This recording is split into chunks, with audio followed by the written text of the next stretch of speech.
1947 भारत आजाद हो चुका था, लेकिन एक जमीन ऐसी थी जो आजाद भारत का हिस्सा बनना ही नहीं चाहती थी। नाम था हैदराबाद और उसके शासक दुनिया के सबसे अमीर राजा निजाम उस्मान अली खान। भारत चाहता था कि हैदराबाद देश का हिस्सा बने, लेकिन हैदराबाद के दरबार से जवाब आया, हम भारत में शामिल नहीं होंगे, हम आजाद रहेंगे। यहीं से कहानी बदल गई, क्योंकि पर्दे के पीछे शुरू हो चुका था एक खतरनाक खेल। निजाम ने पाकिस्तान को 20 करोड़ रुपए भेजे, विदेशों से गुप्त हथियार मंगवाए गए और रजाकर आर्मी नाम की निजी सेना बनाई गई, जिसका एक ही लक्ष्य था, हैदराबाद को भारत से अलग करना। अब भारत के सामने दो रास्ते थे, बातचीत या फिर युद्ध। बातचीत कोशिश की गई, लेकिन दरबार अड़ गया। तभी एक गुप्त योजना शुरू हुई, जिसे इतिहास में ऑपरेशन पोलो कहा जाता है, लेकिन इसका असली राज आज भी बहुत कम लोगों को पता है। ने शांति की बात बाहर से की, लेकिन अंदर ही अंदर जासूस भेज दिए गए, चालें चली गईं,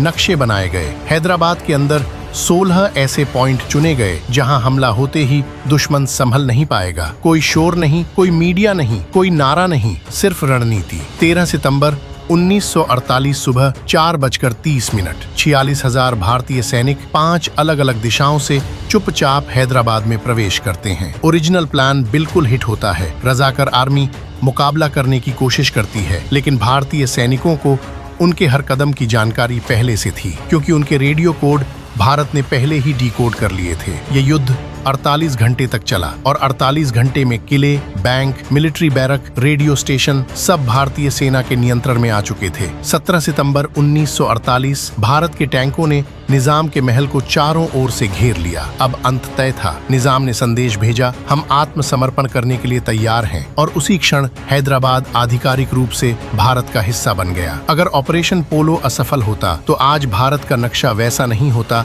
जैसा हम देखते हैं। देश का दिल 2 हिस्सों में बढ़ जाता, विदेशी ताकतें और मजबूत हो जाती और विभाजन के जख्म कभी नहीं भरते। लेकिन इतिहास याद रखेगा कि ये जीत सिर्फ हथियारों की नहीं थी, ये जीत बुद्धि, रणनीति और साहस की थी। भारत तब भी जीता था और आज भी जीत रहा है।